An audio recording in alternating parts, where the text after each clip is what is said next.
This time, Trump has taken a major fall. He thought that throwing 36 heavy bombs in one go would be enough to completely crush Iran's nuclear ambitions, but the Iranians had already anticipated this move and relocated all nuclear materials in advance as the conflict escalates. Both Iran and Israel are going all out. Iran, once mocked by the world, has now built up the image of a tough guy. Its missiles rain down on Israel like a storm, tumbling the much hyped Iron Dome air defense system into a complete mess. The so-called little overlord of the Middle East, Israel, has been humiliated big time this round, unable to withstand Iran's 10 straight days of fierce attacks. It was like ants on a hot pan desperately calling Washington for help every day. It retired U.S. General even dropped a bombshell, revealing that one third of Tel Aviv has been blown to rubble, and the situation is far worse than what the public says. Israel is not utterly panicked without Big Brother America backing it up. It would have likely collapsed already. Seeing his little brother about to fall, Trump finally couldn't sit still. In the early hours of June 21st, U.S. B-2 bombers quietly slipped into Iranian airspace, targeting 3 nuclear facilities, Fordo, Natanz, and Isfahan.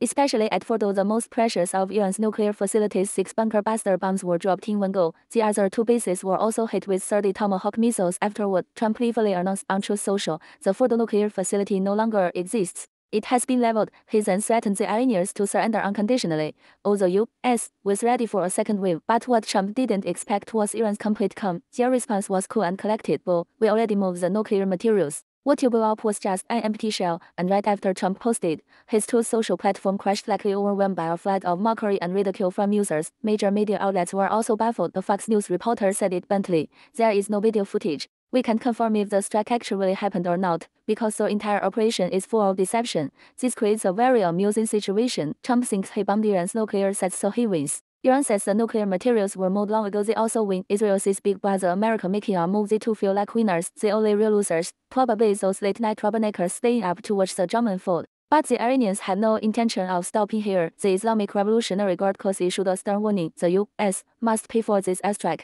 and every American civilian and soldier in the Middle East is now a legitimate target.